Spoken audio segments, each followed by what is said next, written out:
dalam sebuah hadis beliau mengatakan, kutiba ala ibni Adam nasibuhu minaz zina.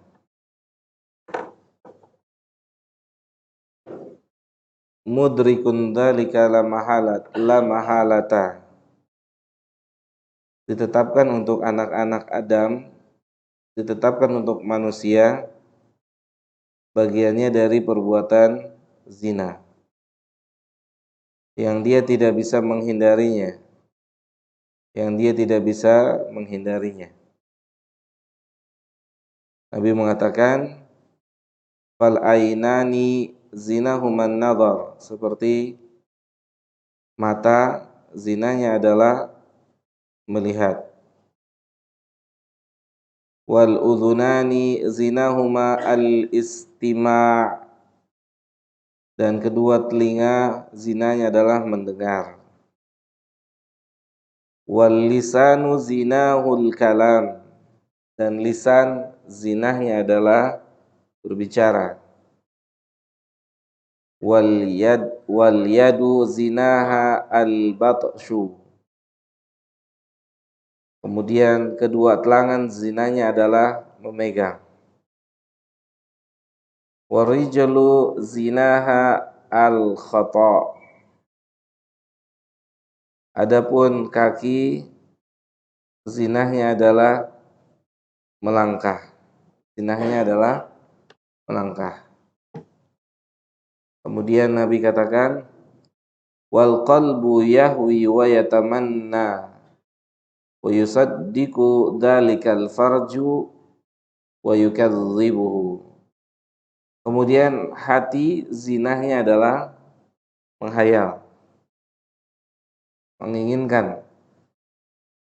Maka semua itu bisa jatuh ke dalam zina yang besar ketika dibenarkan oleh farji atau kemaluan. Maka seperti melihat, bersentuhan, itu bagian dari perkara-perkara yang lamam, yang mungkin bisa atau dianggap perkara yang ringan ketika memang hal itu tidak bisa dihindari. Seperti tidak bisa dihindarinya sulitnya menghindari bersentuhan saat di kendaraan umum antara laki-laki dengan wanita, misalnya seperti itu. Jelas ya? Jadi intinya adalah dosa besar itu bisa dijauhi. Dosa besar bisa dijauhi dengan menjauhi sebab-sebabnya,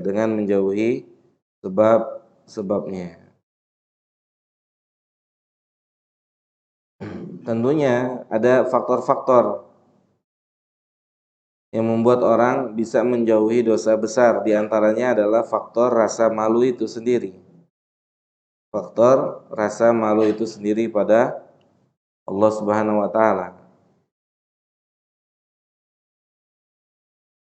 Dan Nabi mengatakan, istahyu minallahi haqqa haya.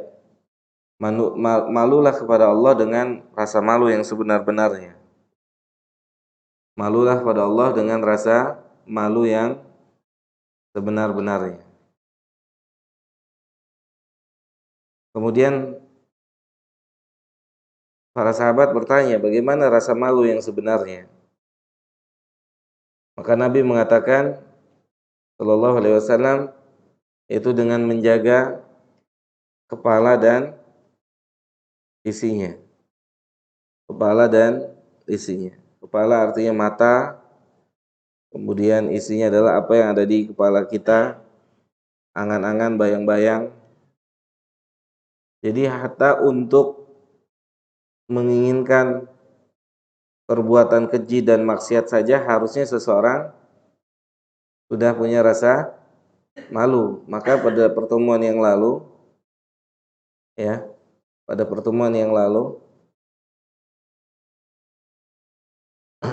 di antara yang harus diperbaiki oleh seseorang adalah bagian apa? Lahiriahnya, maaf, batiniahnya. Ya. Di antara yang diperbaiki adalah batiniahnya. Seperti misalnya tadi rasa malu. Ya, kita misalnya malu ketika di rumah Allah Subhanahu wa taala misalnya kita malu di dalam rumah Allah saat khatib sedang berkhutbah, kita malu untuk berbicara misalnya. Kita malu untuk berbicara kepada manusia yang lainnya. Kita malu. Ya, malu biasanya. Malu atau kita main handphone misalnya. Adapun yang sebenarnya yang sebaiknya adalah bangunlah rasa malu itu kepada Allah terlebih dahulu. Ya, malu pada Allah Subhanahu wa taala kalau dia di dalam masjid khatib naik mimbar, dia berbicara, dia ngobrol atau dia main handphone. Gitu. Jadi yang dibangun pertama kali adalah rasa malunya kepada Allah Subhanahu wa taala. Maka Nabi mengatakan malulah pada Allah dengan sebenar-benarnya. Ya, malulah pada Allah dengan sebenar-benarnya. Karena apa? Karena Allah mengetahui apa yang tidak diketahui oleh siapa? Hah? Allah mengetahui apa yang tidak diketahui oleh manusia. Apa yang tidak diketahui oleh manusia? Hah? Apa yang tersembunyi di sini? Apa yang tersembunyi di sini? Yang di balik dada kita. Allah tahu. Maka belajarlah kita dalam hidup ini memiliki rasa malu bukan hanya dalam hal lahiriah, tapi mulailah rasa malu itu dibangun dalam hal batiniah yang menjadi penglihatannya Allah Subhanahu wa taala. Malu saat kita misalnya belajar ilmu agama, niatnya bukan karena Allah, tapi karena selain Allah, harusnya malu. Kenapa malu? Apa? Nggak ikhlas. Kenapa mesti? Misalnya gini, kita belajar ilmu agama bukan karena Allah, bukan mengharapkan wajah Allah. Harusnya malu. Kenapa malu? Karena Allah tahu niat kita. Iya nggak? Karena Allah tahu niat kita. Harusnya malu kita, malu. Saat kita mau melakukan apapun, bukan karena Allah, malu sama Allah. Kenapa malu? Karena Allah tahu apa yang tersembunyi di balik dada kita.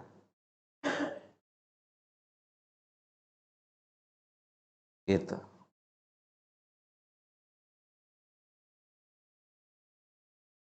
Kemudian membawakan perkataan Ikrimah. Ikrimah berkata, qultu li Ibnu Abbasin, saya bertanya pada Ibnu Abbas, kaifa yunza'ul imanu minhu.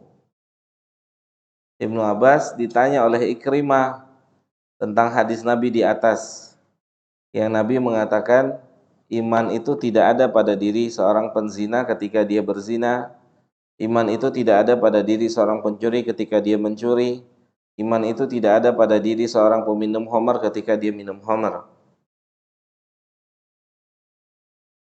Nah, Ikrimah tanya pada Ibnu Abbas mengenai hadis tersebut, bagaimana, apa yang dimaksud dengan iman itu tidak ada? Maka Ibnu Abbas radhiyallahu taala anhu memberikan isyarat dengan jari-jarinya. Ibnu Abbas memberikan isyarat dengan jari-jarinya, yaitu dengan membuka seperti ini. Dibuka jari-jarinya oleh Ibnu Abbas radhiyallahu taala anhu. Hakadha wa syabbaka baina asabihi tsumma akhrajaha. Dijauhkan begini. Kemudian Ibnu Abbas mengatakan, fa in taba'ada ilaihi hakadha wa syabbaka baina asabihi. Dan jika dia bertobat, maka iman itu akan menjadi satu kembali. akan menjadi satu kembali. Tapi tentunya sebagaimana kita merasakan bersama, proses untuk iman itu balik lagi bukan proses yang mudah. Kita semua merasakannya. Karena kita semua adalah pelaku dosa. Ya, kata kita semua adalah pelaku dosa. Bagaimana sulitnya amal-amal itu dikerjakan ketika kita sudah mulai mencicipi maksiat, ya, mencicipi maksiat. Terutama maksiat yang tersembunyi, yaitu maksiat yang ada di dalam hati kita. Maksiat yang ada di dalam hati kita. Maka efeknya, asarnya sangat besar. Ya, sangat besar. Sulitnya seseorang mendapatkan kenikmatan ibadah. Sulit, ya. Ketika dia telah bermaksiat pada Allah Subhanahu wa taala, ketika hilang rasa malunya pada Allah Subhanahu wa taala, maka akan terangkatlah sedikit demi sedikit rasa iman itu dalam dirinya. Contoh ya, kita contohin paling paling paling mudah, contoh paling mudah. Misalnya antum mungkin kita semua pernah merasakan ini. Merasakan apa? Merasakan satu masa saat azan kita nggak peduli, cuek. Hah? Pernah nggak adum pada di masa itu? Pernah nggak? Saat ada suara azan, antum nggak peduli tuh. Salat juga enggak. Setiap hari itu berhari-hari begitu. Hari-hari seperti itu. Ya. Maka kata para ulama, kalau tidak boleh dikatakan hatinya sudah mati, berarti hatinya sakit keras. Gitu. Karena sholat memiliki rasa. Sholat itu memiliki rasa sebagaimana makanan. Semakin antum sehat, semakin antum bisa menikmati makanan paling lezat. Ya nggak? Coba antum sakit sariawan. Berkurang nggak kenikmatan makannya? Berkurang nggak? Berkurang. Maka kurang lebih seperti itu. Ibadah itu punya apa? Punya rasa, punya ta'mun, punya rasa. Semakin orang tidak bisa merasakan manisnya ibadah, maka terindikasi hatinya mati. Atau kalau belum sampai mati, hatinya sakit keras. Ya, hatinya sakit. Sulit. Dan ini musibah besar. Lebih besar dari COVID-19. Gitu. Karena ini sulit. Ya, sangat sulit. Hatta ada orang ke masjid cuma numpang kencing. Ada nggak? Hah? Banyak ya? Orang ke masjid, nyari masjid. Masjid di mana masjid? Mau ngapain? Toilet. Buang air kecil, buang air besar. Keluar lagi. Ya, dia nggak ikut sholat berjamaah. Allahu Akbar. Susah jamaah, susah. Maka kita harus mati-matian untuk memperjuangkan nasib kita. Ya, untuk memperjuangkan kenikmatan ibadah yang telah Allah berikan pada kita. Jangan coba-coba untuk masuk ke dalam ruang lingkup maksiat besar. Kalau tidak mau Allah cabut rasa itu.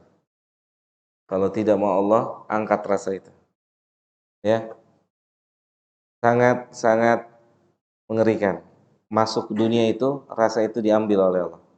Rasanya dicabut oleh Allah Subhanahu wa taala. Kalau Allah sudah cabut, jangankan rasa, ngerjainnya juga nggak bisa. Kalau Allah cabut rasa itu dalam diri kita, jangankan ngerjainnya, ya, rasanya udah nggak ada. Allah berfirman dalam surat At-Taubah,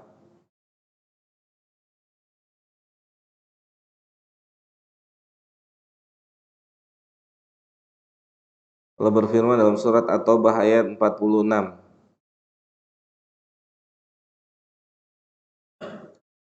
Kata Allah Subhanahu wa taala, "Walau aradul khuruja la a'addu lahu uddatan." Allah bercerita tentang orang munafik. Seandainya mereka dulu menginginkan atau punya keinginan untuk keluar bareng bersama Nabi berjihad, tentunya mereka akan melakukan apa yang dilakukan oleh para sahabat, menyiapkan perbekalan untuk berjihad.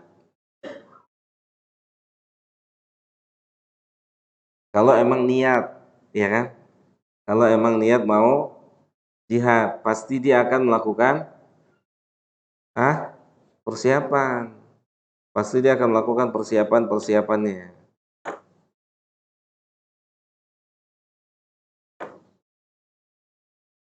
Terus kata Allah, "Walakin karihallahu in bi'atahum." Kan tapi Allah nggak suka tuh dia ikut jihad. Allah nggak suka sebagian orang ini ikut jihad. Walakin karihallahu in bi'afahum. Akan tapi Allah nggak suka mereka ikut jihad. Ini repot. Kalau Allah udah nggak suka sama orang, Allah ambil dari hatinya keinginan untuk beribadah. Nauzubillahi min dzalik. Jangankan ibadahnya, ya. Jangankan apanya? Ibadahnya. Keinginannya pun sudah nggak ada. Ngeri. Ngeri nggak? Ngeri banget. Dan ini nyata. Kalau Allah nggak suka, walakin karihallahu imbi'asahum. Allah nggak suka. Terus kata Allah apa? Fathabbatahum. Allah lemahkan keinginannya. Dilemahkan. Padahal orang-orang semangat. Mau kajian semangat. Mau qiyamul lail semangat. Mau begini semangat. Kok dia nggak ada semangatnya? Nah kalau kita ngerasain kayak gitu, banyak-banyak istighfar. Banyak-banyak istighfar. Bertobat pada Allah taubatan nasuha. Kayaknya orang kok semangat amat datang ke pengajian. Mau hujan, mau panas. Kok orang semangat banget baca Quran. Mau pagi, mau siang, mau malam. Kok semangat amat infak sodako. Mau punya duit, nggak punya duit. Gitu. Kok kita slow-slow aja gitu. Nah itu indikasi jangan-jangan Allah yang lemahkan semangat kita. Dan ini nyata. Fathabbatahum. Allah lemahkan. Lemahkan. Kalau udah lemah nggak bisa beramal. Nggak bisa beramal. Ngeri nggak Pak? Oh ngeri Pak. Maka jangan main-main dengan yang namanya dosa. Efeknya dilemahkan imannya. Dilemahkan kemauannya. Fathabbatahum. Allah lemahkan. Sampai dikatakan pada mereka, wakila wuqudu ma'al qaidin. Udah ente duduk aja udah di rumah, nggak usah ikut sama orang-orang yang berjihad. Di rumah aja main game, nonton, apalah gitu, di rumah aja. Yang ikut berjihad tuh orang-orang pilihan. Ini ngeri, Pak. Maka ini pesan buat saya dan buat antum semua, saat kita tidak bisa melakukan yang terbaik dalam agama ini, dalam hal amal, jangan pernah cari kambing hitam. Siapa yang salah? Maksudnya. Jangan pernah mencari siapa yang salah. Tapi langsung tunjuk pada diri kita. Kita yang salah. Ada miss. Ada miss. Kita cari-cari nggak ketemu. Pasti ketemu. Misal amal kita tidak ikhlas. Itu miss. Amal kita nggak ikhlas misalnya. Bukan karena Allah jalla dzikruhu. Karena si fulan, karena si alan, atau yang lain-lain. Ya, kenapa ikut pengajian? Karena kan aneh panitia, kalau nggak datang gimana? Kenapa antum ikut pengajian? Karena anak kan timnya ustadz, kalau nggak datang ntar nggak dianggap timnya ustadz. Nggak, bukan karena itu, tapi karena ilmu. karena Allah Subhanahu wa taala. Ya. Walakin karihallahu imbi'atsahum fatabbatahum. Ini efek daripada dosa. Efek daripada dosa. Maka perjuangkanlah nasib kita untuk menemui Allah di kemudian hari dengan perjuangan yang sesungguhnya. Baik.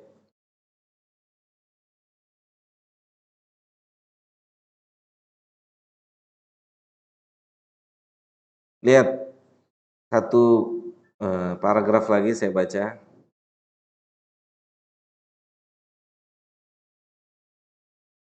Penulis mengatakan walidzalika lamma da'a Nuhun alaihi salatu wassalam qaumahu falam yujibuhu arrafa annahum utu min kibali adami ma'rifatihim li azamatillah. Oleh karena itu ketika Nuh menyeru kepada kaumnya dan kaumnya tidak menjawabnya, Nabi Nuh dakwah berapa lama? Hah? 1000 tahun kurang 50. 950 tahun. Banyak atau dikit yang ikut? Hah? Dikit. Yang ikut dikit. Jadi antum dalam dakwah itu jumlah bukan patokan. Ya, dalam dakwah jumlah bukan patokan. Apa patokan dakwah? Apa patokan dakwah? Kebenaran, ikhlas karena Allah Subhanahu wa taala. Jadi antum jangan dipusingin dikit atau banyak dalam berdakwah. Tapi antum pikirin apa? Diterima enggak sama Allah? Ya kan? Diterima enggak sama Allah? Diterima makhluk enggak diterima Allah gimana? Makhluk terima, tapi enggak diterima sama Allah. Manfaat enggak? Enggak manfaat. Enggak diterima makhluk, diterima sama Allah, manfaatnya. Ada enggak nabi yang gitu? Ada enggak nabi yang kayak gitu? Enggak diterima sama makhluk, tapi diterima sama Allah. Ada enggak? Ada. Besok di hari kiamat kita lihat ada seorang nabi, enggak ada satu orang pun yang ngikutin. Enggak ada satu orang pun yang ngikutin. Ada cuma satu, ada yang cuma dua. Yang paling banyak mengikuti Nabi Muhammad Sallallahu Alaihi Wasallam dan mengikuti Nabi Musa alaihi salam. Gitu.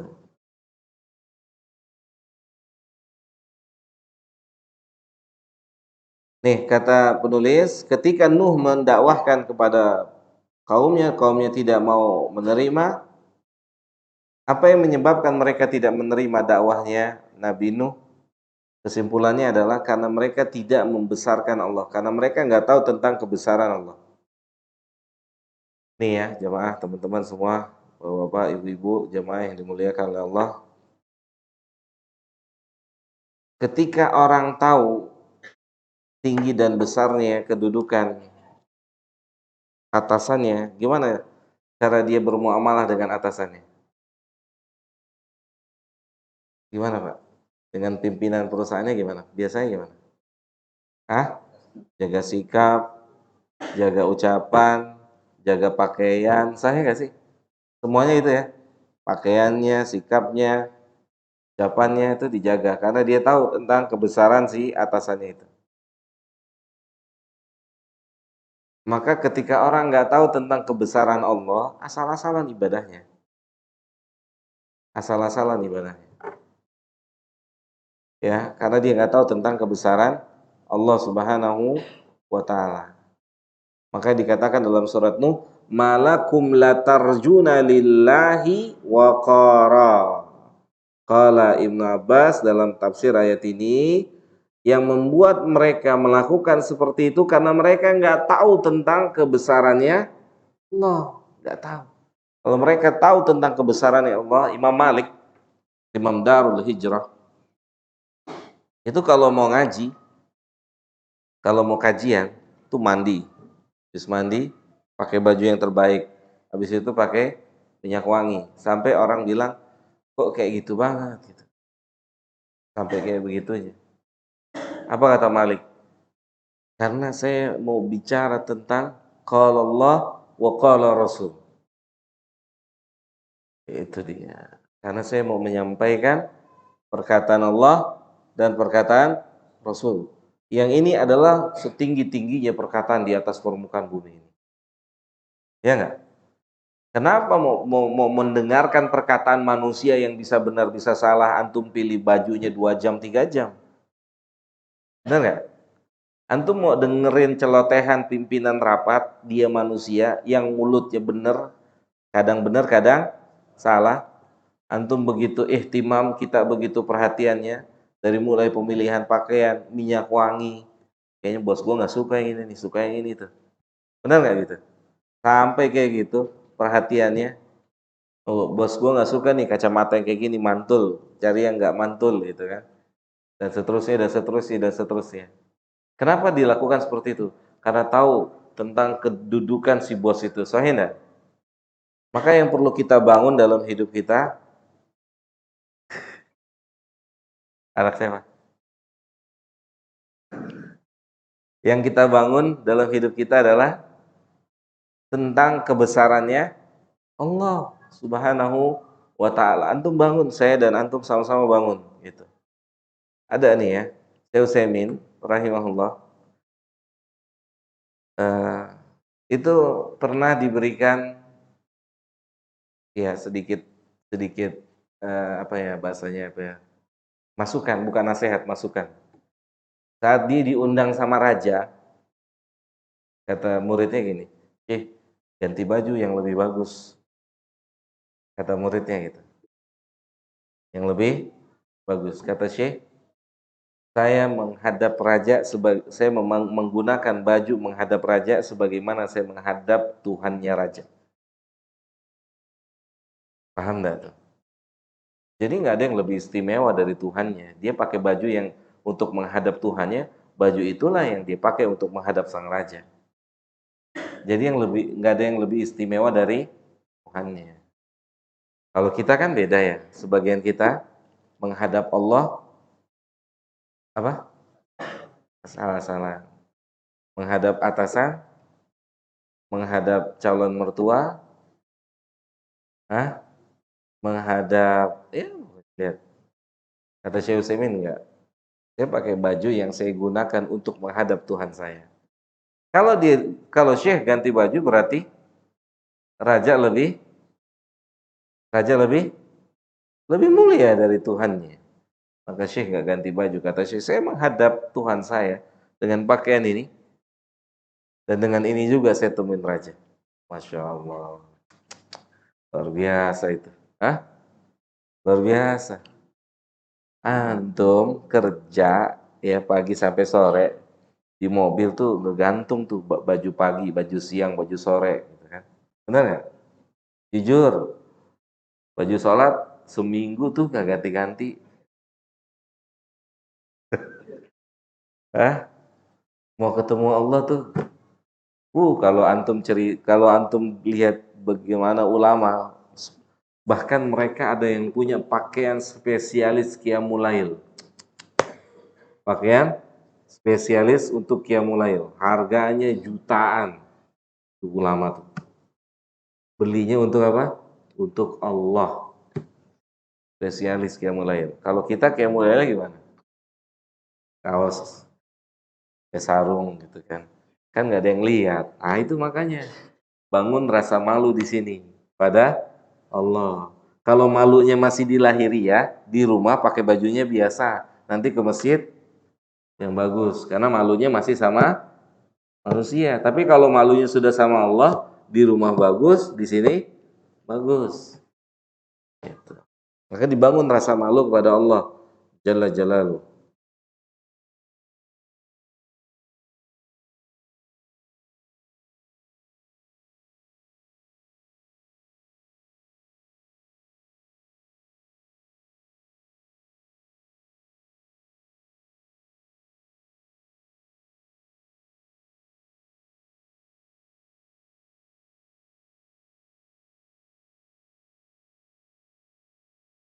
Baik, sampai sini ada soal?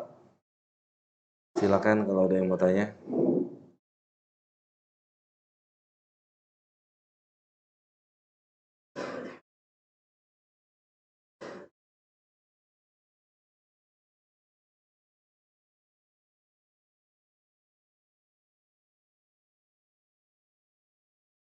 Waalaikumsalam.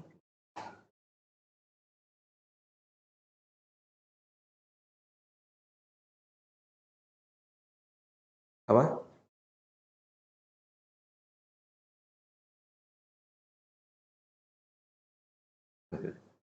Iya, tentunya saat orang, iya, pastinya malunya udah mulai berkurang. Malunya mulai berkurang. Pasti tidak mungkin tidak. Nggak mungkin. Ya, pegangan. Kenapa pegangan? Karena perempuannya cantik gitu ya. Kalau sama ibu-ibu nggak pegangan gitu ya. Ya, sama yang cantik salaman gitu kan. Nah gitu misalnya gitu. Ya itu imannya tentunya pasti berkurang. Tidak mungkin tidak. Itu pasti indikasinya iman, malu pada Allah Subhanahu wa taala.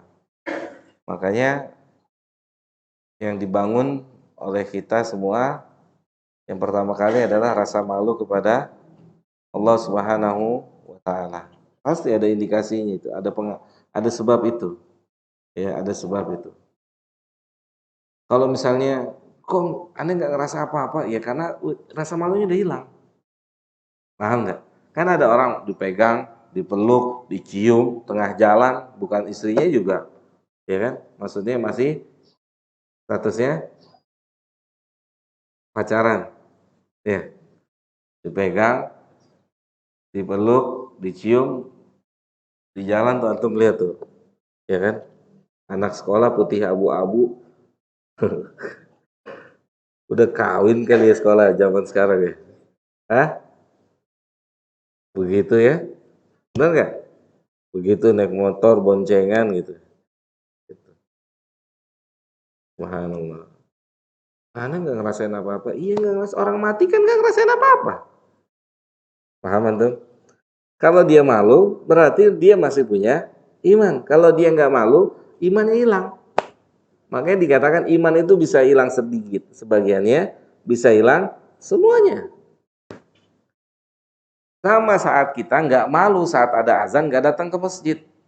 Kalau saat azan nggak datang ke masjid, mungkin iman kita nggak ada. Paham nggak? Mungkin iman kita sudah tidak ada. Saat ada azan kita nggak ke masjid, nggak malu lagi gitu ya. Malah terang-terangan, pinggir jalan, merokok, makan rujak. Orang-orang masuk masjid, mana? Masjid ya ntar, lu gua nitip deh gitu. Ada nggak gitu? Ya kan? Gua nitip, salam ya gitu. Ah, itu nyata, nyata. Mungkin kita pernah merasakan kondisi seperti itu. Ya, subhanallah. Berarti saat dulu itu mati hati kita. Alhamdulillah Allah masih beri kesempatan kita untuk bisa menghidupkan hati lagi. Itu. Ya, mana? Salat, oh, salat loh gitu. Nah, nitip dong, nitip, doain ya. Gitu. Subhanallah. Aneh nggak sholat nggak ada apa-apa, biasa aja. Gitu. Iya orang mati kan nggak ngerasain apa-apa. Orang mati nggak ngerasain apa-apa. Benar nggak, Pak? Orang mati itu nggak ngerasain apa-apa. Kalau hati orang mati ya nggak ngerasain apa-apa. Coba nih sekarang, antum nggak sholat, hatinya tenang nggak? Gelisah, ya nggak? Gelisah. Sekarang, antum gandeng perempuan, antum sudah ngaji, hati antum nyaman nggak? Hah? Nggak, berarti antum melakukan itu. Antum gandeng perempuan, antum udah ngaji, antum udah belajar, antum gandeng tuh perempuan, hati antum nyaman nggak? Atau nggak usah gandeng deh, antum sentuhan tuh di bis tuh, busway tuh, ya nggak? Tenang nggak hatinya? Nggak tenang.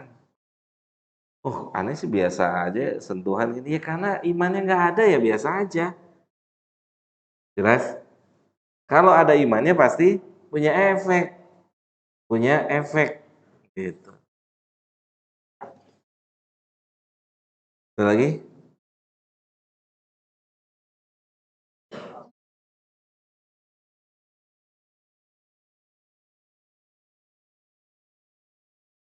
Cukup istighfar, istighfar pada Allah Subhanahu wa taala. Lanjutin amalnya, terus kerjain karena Allah Subhanahu wa taala. Gitu. Makanya eh, sibukkan diri dengan ilmu dan amal. Udah, sibukkan diri dengan ilmu dan amal. Ilmu, amal, ilmu, amal gitu. Gitu. Jangan sibukkan dengan yang lain. Kata Ustaz Abdul Hakim bin Amir Abdad hafizahullah, dia bilang ini, manhaj salaf ini sibuk dengan ilmu dan amal. Manhaj salaf itu kerjaannya sibuknya ilmu dan amal.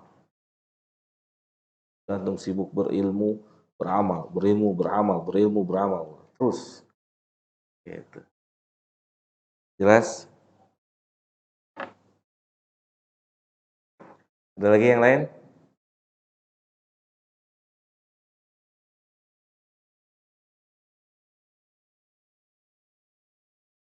Pahalanya.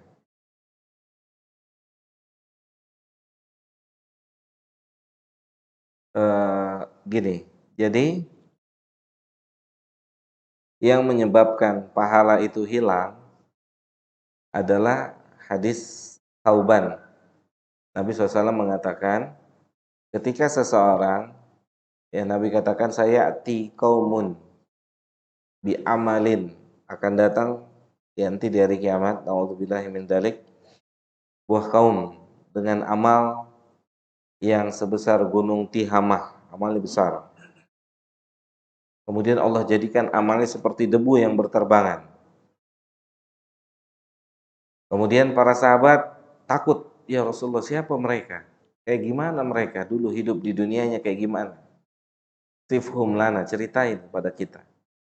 Kata Nabi, ya'khuduna laila kama ta'khudun. Mereka qiyamul lail. Bahkan Nabi bilangnya mereka qiyamul lail. Bukan lagi salat wajib. Mereka qiyamul lail sebagaimana kalian qiyamul lail. Mereka puasa sunnah sebagaimana kalian puasa sunnah. Bukan lagi puasa wajib. Tetapi kekurangan mereka fatal. Mereka bermaksiat pada Allah dikala mereka sendiri. Dikala mereka sendiri. Dan mereka menikmati itu. Mereka menikmatinya. A'udzubillah dzalik. Jadi di lahiriahnya mereka dikenal sebagai orang soleh, tetapi di yang tersembunyi mereka tidak ada soleh-solehnya di sisi Allah. Paham nggak tuh? Di hadapan kita, sesama ikhwan, sesama akhwat, dia soleh atau soleha. Tapi di mata Allah nggak ada solehnya. Nggak ada solehanya. Kenapa? Karena dia bermaksiat sama Allah di kala sendiri. Dan dia nyaman dengan hidup kayak gitu. Jadi dia berjalan dengan dua kepribadian. Soleh di hadapan makhluk dan maksiat di hadapan Allah.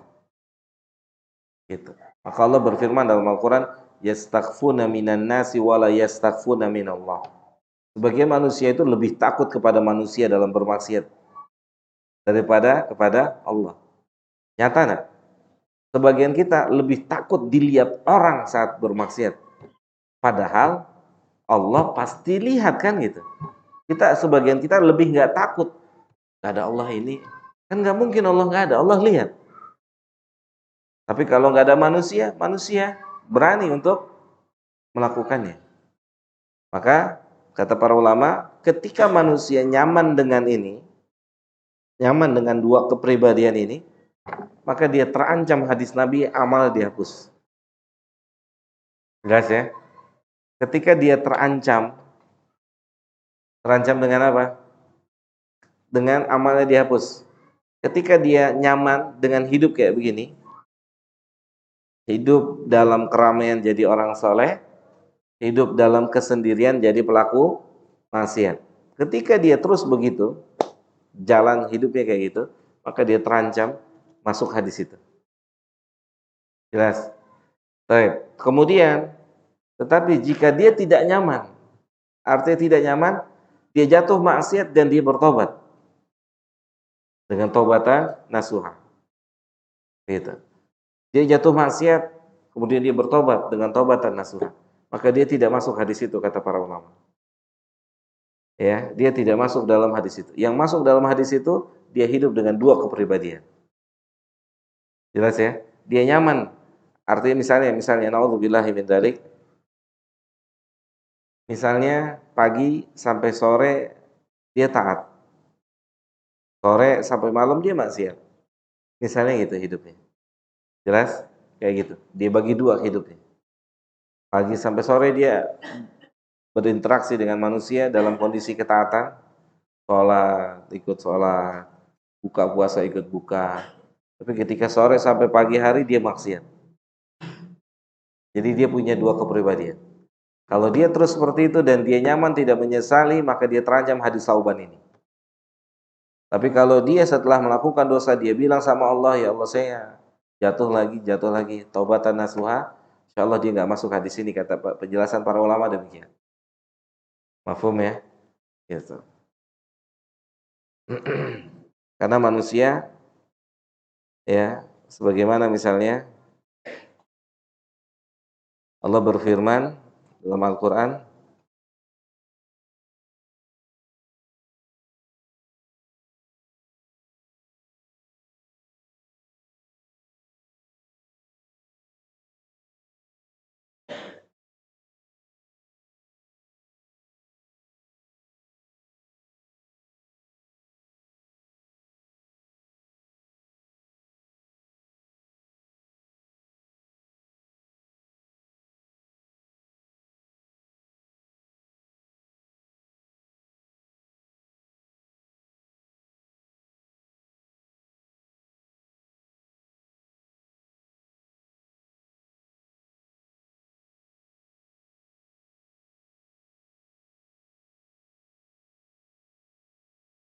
dalam surat Ali Imran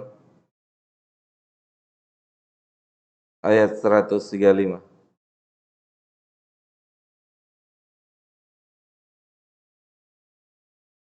Allah menceritakan tentang orang bertakwa. Orang bertakwa itu bukan orang tanpa dosa. Dia berbuat dosa juga. Orang bertakwa itu berbuat dosa.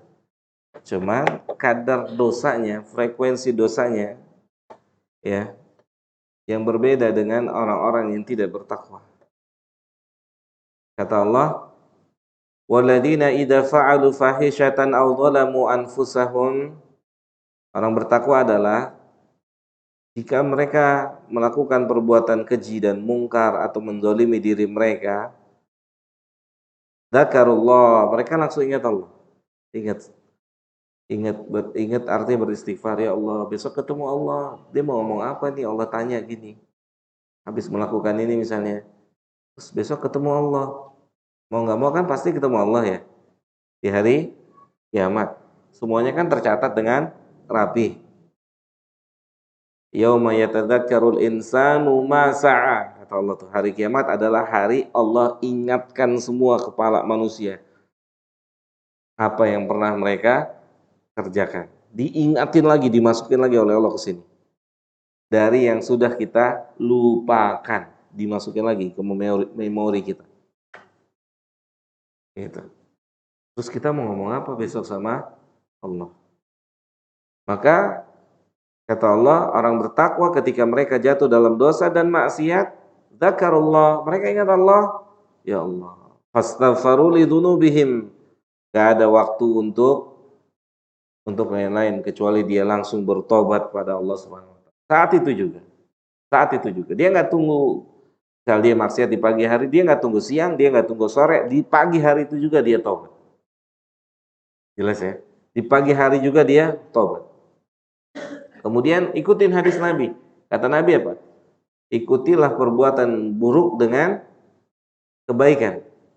Kata para ulama, setelah itu, setelah bertobat pada Allah, ambil Quran, baca Quran, berinfak, atau kebaikan yang bisa kita lakukan untuk menggantikan keburukan. Tapi ingat, ini buat saya dan buat kita semua, bekasnya susah hilang. efeknya susah hilang. Itu yang susah ngilangin itunya.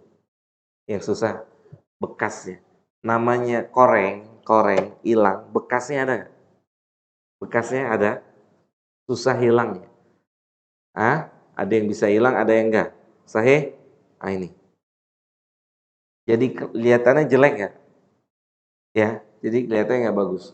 Tetap nggak bisa senikmat dulu sebelum maksiat ibadah. Nggak bisa. Wallahi nggak bisa. Mau antum bisa bahasa Arab, mau antum hafal Quran, tetap nggak bisa nikmat. Orang sering tanya, Ustadz bagaimana caranya khusyuk sholat? Apakah harus belajar bahasa Arab dulu? Iya, itu mau khusyuk sholat, itu syarat pertamanya antum usaha maksimal tinggalkan maksiat. Gak mungkin mau antum mahir bahasa Arabnya gape gitu kan. Tahu gape nggak? Jago gitu ya. Antum bahasa Arabnya udah was-was tuh kan. Udah ngerti lah ya bahasa Arab. Nggak dapet tuh khusyuknya, nggak dapet. Kenapa? Karena ada penghalang. Penghalangnya apa? Pasti nggak mungkin abadan selama-lamanya. Nggak mungkin. Nggak mungkin. Nggak mungkin. Gitu. Maksiat emang diampuni oleh Allah Subhanahu wa taala, digantikan dengan keburukan, digantikan dengan kebaikan. Tapi tadi efeknya itu tuh, semangatnya itu hilang. Hilang nggak? Hilang. Antum yang tadinya bisa sehari 2 juz, ya Allah, 1 halaman aja susah. Jangan cari kambing hitam punya orang. Tapi langsung istighfar, ini salah saya nih, dosa nih sebabnya nih. Lu nggak ngaji-ngaji lagi, kerjaan lagi banyak, kerjaan disalahin. Emang antum nggak ada yang kerja nih, pengangguran semua? Hah? Kan pekerja kan? Pedagang kan? Punya istri nggak? Punya anak nggak? Punya. Ada orang, kenapa nggak ngaji? Soalnya ada istri, soalnya ada anak. Lu kira gua nggak punya bini? Lu kira gua nggak punya anak? Anak lu berapa? Baru 2, aneh 4 bro. 4, sakit semua tuh di rumah. Beneran, lagi tepar semua di rumah. Anak ngaji. Antum alasannya apa? Nggak ngaji. Jangan cari kambing hitam, tapi dosa. Dosa. Wallahi dosa. Wallahi dosa, sebab utamanya dosa. Allah nggak izinkan. Pelaku dosa tidak diizinkan untuk mereka ada di tempat kebaikan oleh Allah. Nggak diizinkan. Surat Taubah itu bicara tentang siapa? Orang munafik. Surat Taubah tadi, yang Allah lemahkan hatinya, itu bicara tentang orang munafik. Mereka punya dosa, kemunafikan. Allah nggak suka. Allah nggak suka sama mereka. Sehingga keinginan juga udah nggak ada. Ngeri nggak? Keinginannya nggak ada. Padahal yang sholat temen dia, saudara dia, ya kan? Tapi nggak terbesit tuh ingin sholat, nggak terbesit tuh ingin kajian, nggak terbesit untuk melakukan amal. La haula wala quwata illa billah. Nangis. Kalau udah kayak begini, nangis. Minta ampun sama Allah, minta izin sama Allah. Semoga diizinkan balik lagi untuk bisa beramal, untuk bisa beramal. Wallahi, pengaruh dosa seperti itu. Antum misalnya hari ini rajin ngaji, 2 tahun lagi aneh nggak ngeliat antum. Antum kemana aja 2 tahun nggak ngaji? Ya Sat, berangkat pagi pulang sore, gitu kan, sibuk kerjaan makin banyak. Kerjaan nggak ada yang disalahin, ini semua orang kerja. Benar nggak Pak Didi? Semua orang dagang, punya bini, punya anak. Tapi apa? Dosa, dosa, dosa. Capek, emang ini nggak capek? Capek nggak? Capek nggak? Capek. Kan habis kerja, kan habis dagang. Gitu. Udah nggak baca Quran lagi, nggak ada waktu, sibuk banget nggak ada waktu gitu kan. Bukan nggak ada waktu Pak, dosa. Ini Pak, ini bukan WA nih, ini bukan SMS, Ini bukan Instagram. Wallahi, buka ini, walaupun antum sudah mahir bacanya, kalau Allah nggak suka, Allah nggak suka antum baca, antum nggak akan baca ini. Demi Allah. Karena pengaruh dosa. Kalau Allah nggak suka, satu hurufnya berapa ini? 10. 10. Jangan cari kambing hitam. Karena punya orang. Tapi tunjuk diri kita. Kita punya dosa. Kita punya salah. Sehingga Allah nggak izinkan untuk baca Quran.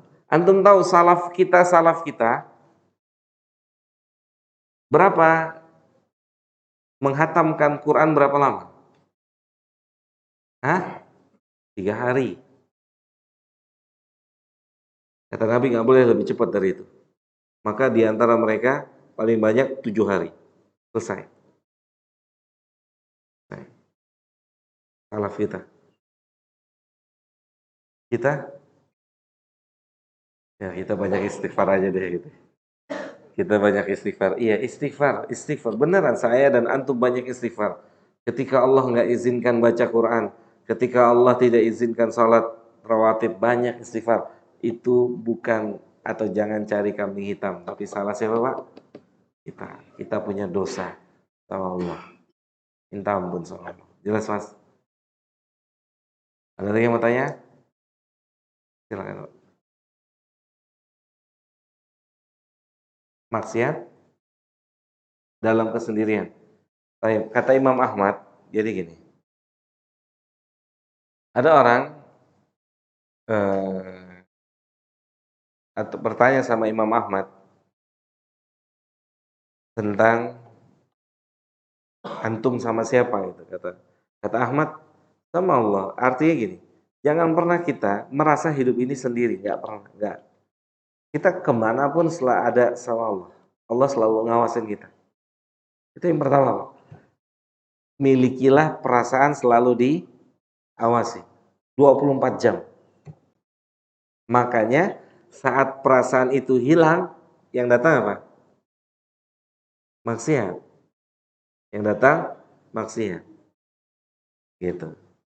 Itu kiat pertamanya itu. Pertama, merasa diawasi oleh Allah Subhanahu wa taala 24 jam. Tuh ingat-ingat aja. Zinatu wala naum, artinya Allah tidak tidur dan tidak ngantuk. Gimana kita mau maksiat? Gimana kita mau maksiat? Gitu. Kemudian yang kedua, yang paling utama, minta sama Allah agar kita tidak memaksiati Dia dalam kondisi kesendirian.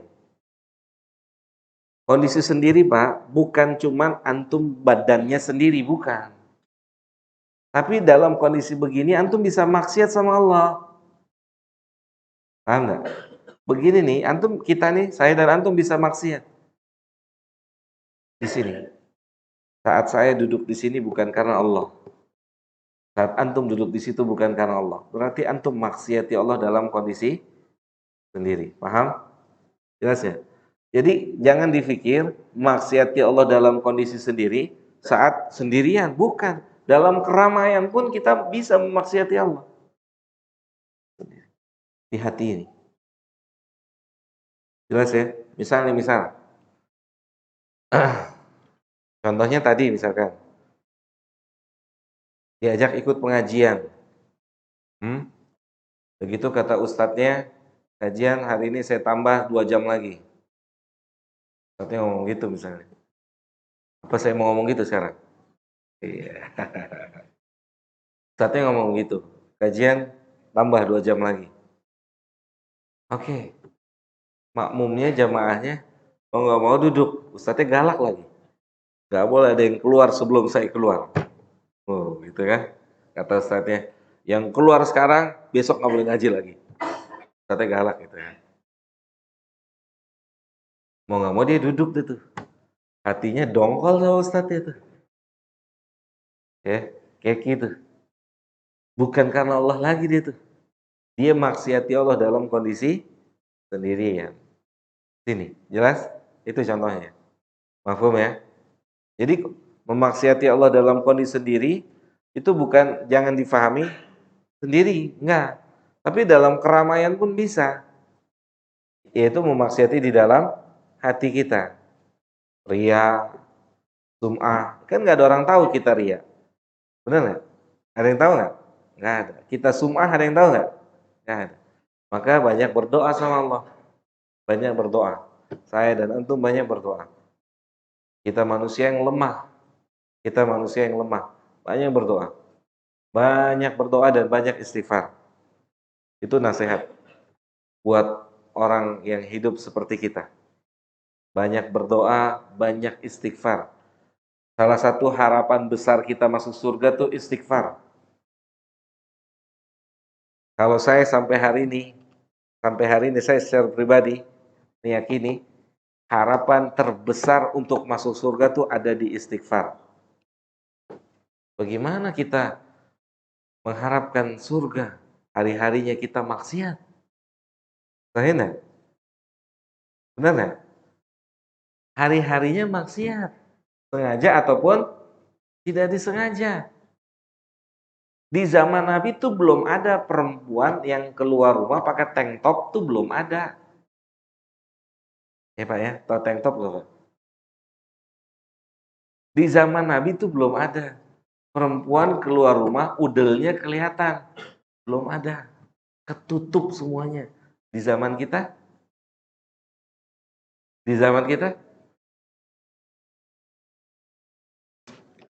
Jangankan di tempat keramaian, di masjid aja ada. Benar nggak? Ada nggak? Berapa banyak mbak-mbak, teteh-teteh, kakak-kakak, tante-tante yang mau sholat turun dari mobil, masuk masjid, pakaiannya, waduh, marbotnya bingung langsung tuh. Ya Allah, dia ngepelnya dia konsentrasi dia tuh. Hah? Iya nggak? Jangankan marbot, antum yang udah di dalam begitu nengok, konsentrasi buyar tuh langsung. Iya nggak? Jujur. Nih, ini kisah nyata nih, kisah nyata. Ada seorang teman, dia mau bertobat dari zina. Dia mau bertobat dari zina. Datang nemuin ana di masjid. Tat, ngobrol. Subuh-subuh, habis subuh, habis subuh, ngobrol. Ketok nih, ruangan ana diketok. Assalamualaikum. Sebelumnya udah ngobrol, ana bilang, orang yang bertobat dari satu dosa, kalau dia tobatan nasuha, ujiannya dimudahkan dosa itu. Jelas nggak? Itu antum catat tuh. Antum bertobat dari satu permasalahan, ujiannya dimudahkan masalah yang antum tobat itu. Orang keluar dari riba, tobatan nasuha, besok ujiannya riba lebih besar lagi. Ya, paham? Itu ujiannya. Itu ujiannya. Orang tobat dari zina, mau jaga matanya, jaga pandangannya, jaga kemaluan, besok ujiannya itu lebih mudah lagi. Saya bilang begitu sama teman saya itu. Ketok-ketok nih kamar kita, kamar kita. Assalamualaikum. Bener tuh, perempuan pakai tank top. Apa urusannya dia ke situ pagi-pagi? Pada subuh mau ngapain dia ke situ? Habis mangkal. Hah? Menor begitu masuk situ. Kalau bukan ujian dari Allah, ya enggak? Apa urusannya dia ngapain ke situ? Mau ngasih zakat, infak, sedekah. Kan bisa ntar siang, kan bisa ntar sore. Sahih? Kalau bukan itu ujian dari Allah. Beneran.